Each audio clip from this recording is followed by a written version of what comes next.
Marves Podcast, arungi lebih dalam. Selamat siang dan selamat datang di Marves Podcast. Kembali lagi dengan saya Mira dan hari ini spesial dengan saya sudah ada Ibu Andi Yulianti Ramli selaku PLT Asisten Deputi Industri Pendukung Infrastruktur. Selamat siang Ibu Nayo ya akrabnya ya Bu ya panggilannya ya. Oke, nah hari ini kita akan spesial membahas tentang pelaksanaan Training of Trainer Vokasi Tiongkok tahun 2024. Jadi seperti yang kita ketahui bersama bahwa pelaksanaan ini adalah tindak lanjut dari KTT G20 yang bertujuan dengan adanya kerjasama antara Kemenko Marves dengan NDRC ya atau National Development of Reform and Commerce seperti itu ya, Reform and Commerce and Commission. Nah, nah baik yang ingin saya tanyakan Ibu, kita ingin sama-sama mengetahui, jadi sebenarnya Training of Trainer Vokasi Tiongkok tahun 2024 ini diselenggarakan atas dasar apa sih Bu? Oke, baik, terima kasih ya atas kesempatan ini. Jadi pada prinsipnya Training of Trainer di bidang vokasional ini itu untuk menjawab kebutuhan tenaga kerja yang ada di Indonesia.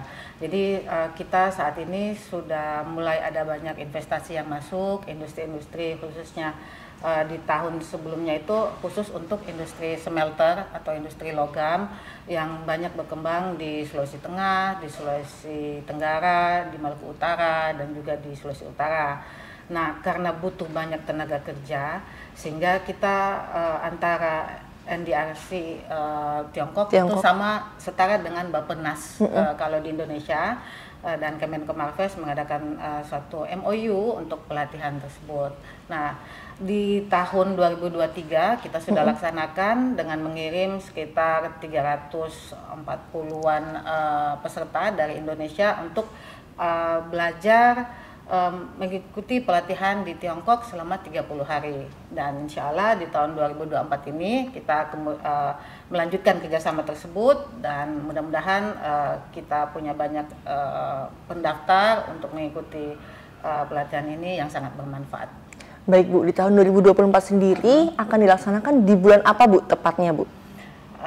Karena kita ini adalah tahun politik ya, jadi kalau kita hitung-hitung Februari kita pemilu, kemudian mungkin selesai sampai beres itu di bulan Juni. Jadi rencananya kita akan melaksanakan pelatihan di antara di bulan Juli hingga akhir Agustus. Jadi di antara range itu. Range Juli sampai Agustus setelah pemilu 2024 berakhir ya Bu ya. Betul. Dan sebelum dilantiknya presiden yang baru. Oke, jadi tepat sekali sebelum bertepatnya dilantiknya presiden yang baru.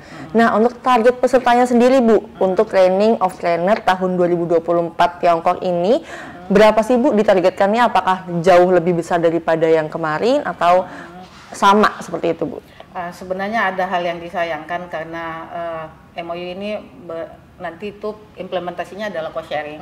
Jadi pihak Indonesia menanggung untuk biaya keberangkatan di sana, kemudian pihak Tiongkok akan menanggung selama akomodasi di sana, dan baru saja kami dapat informasi untuk tahun ini kita tidak bisa mendapatkan lebih dari 300 orang. Jadi tapi mudah-mudahan kita bisa fullkan kuota tersebut.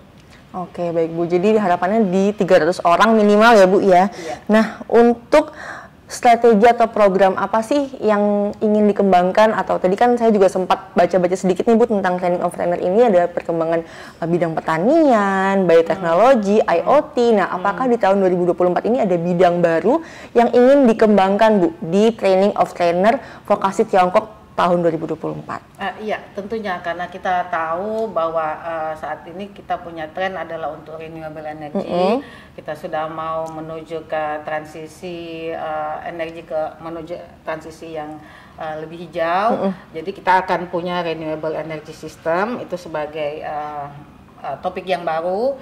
Kemudian kita juga akan belajar terkait toll road management, karena kita tahu jalan tol yang ada di Indonesia ini semakin banyak, dan juga terkait mobil listrik dan kereta api cepat. Nah, adapun semua topik-topik yang kita usulkan kepada pihak Tiongkok ini untuk dilatihkan itu berdasarkan pengumpulan data kami. Jadi kami juga berdiskusi dengan KL, dengan industri, dengan kampus-kampus untuk topik-topik yang dibutuhkan. Baik Bu, jadi yang ada di tahun 2024 ini pastinya tadi ada transisi energi, ada tol road juga, dan ada mobil listrik. Ini juga jadi program unggulan Kemenkomarves juga ya Bu ya, yang ingin sama-sama kita sosialisasikan di TOT atau Training of Trainer Vokasi Tiongkok tahun 2024. Nah, Ibu tadi kan ada sejumlah 300 orang. Nah, kalau tahun 2024 ini, apakah ada peserta-peserta yang dari tahun 2023 lalu itu bisa mendaftar di tahun ini, atau kira-kira kita menggali lagi potensi-potensi yang baru, Bu? Sebenarnya gini ya, demi keadilan ya, dan juga di tahun 2023 kami dapat kuota sebenarnya 369 orang. Tapi karena memang kami akui masih kurang sosialisasi. Walaupun kurang sosialisasi, yang daftar sudah 400, hampir 450 orang. Jadi untuk perulangan peserta yang sudah pernah ikut, kami nyatakan tidak boleh ikut. Oke, jadi ini masih banyak potensi yang baru pasti bisa mendaftarkan diri ya Bu ya, di Training of Trainer Vokasi Tiongkok tahun 2024 itu sendiri. Nah Ibu, kalau kita kan sudah pernah berkaca di tahun sebelumnya ya Bu ya, antusiasmenya seperti apa Bu? Antusiasmenya itu sungguh sangat besar ya. Misalkan di minggu lalu kami sempat sosialisasi di Manado, khususnya itu baru khusus untuk satu topik, yaitu khusus untuk di bidang pariwisata, tapi kami mau mendigitalkan pariwisata tersebut. Itu saja dari satu provinsi, tiap kabupaten sudah menyatakan akan mengirimkan 2 ASN-nya untuk mengikuti. Nah, kenapa juga perlu ASN? Karena biasanya ASN ini mengadakan penyuluhan-penyuluhan, memberikan pengarahan kepada pelaku industri, khususnya waktu di Manado itu terkait pariwisata. Oke, jadi memang sudah ada sosialisasi ya Bu ya, di Kota Manado yang bekerja sama juga dengan menggait para ASN di bidangnya ya, untuk menyelenggarakan atau meningkatkan pariwisata digital seperti itu ya Bu ya. Nah, kira-kira nih Bu, apa sih Bu yang diharapkan dari SDM hasil akhir dari keluaran Training of Trainer tahun 2024 ini Bu? Oke, ya. Jadi pada prinsipnya kalau kita ke sana namanya pelatihan ya, artinya kita harus mendapatkan suatu skill yang baru yang memang belum bisa kita pelajari dengan sendirinya. Kita punya prinsip simpel aja, analoginya bahwa apa yang kita pelajari di sana bukan hal yang kita dapat bisa pelajari dari YouTube. Kayak gitu. Jadi dia harus belajar sesuatu yang advance, dan kemudian pada saat dia kembali ke Indonesia dia bisa menyebarkan ilmunya, mengajarkan kepada teman-temannya, kepada muridnya, kepada peserta pelatihan yang lain yang ada di Indonesia. Dan juga yang kedua adalah untuk mempererat hubungan people to people antara rakyat Indonesia dan rakyat Republik Tiongkok ya Bu ya. Oke, baik Bu. Nah ini kita kalau lagi-lagi kita ngomongin harapan ya Bu ya, tahun baru pasti ada harapan yang baru ya Bu ya.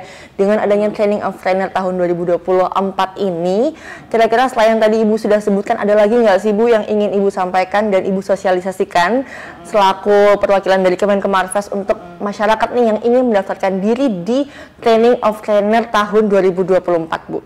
Iya.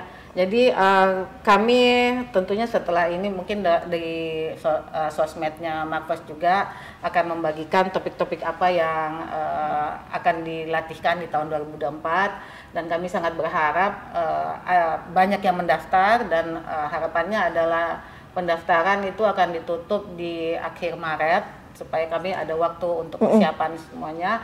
Dan kita harus percaya bahwa apa yang kita pelajari di sana, dan juga ini menurut testimoni peserta yang sudah pulang dari batch 1 dan batch 2, bahwa apa yang mereka pelajari itu sangat baru dan memberikan insight yang baru terhadap perkembangan teknologi yang sudah ada di negeri Tiongkok.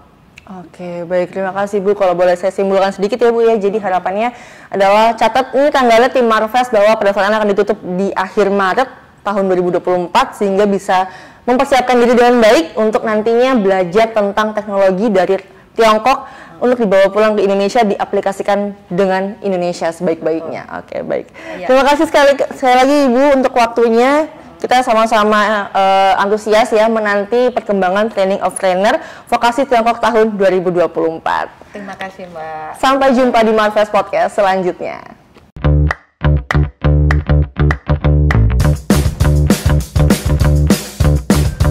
Marves Podcast, arungi lebih dalam.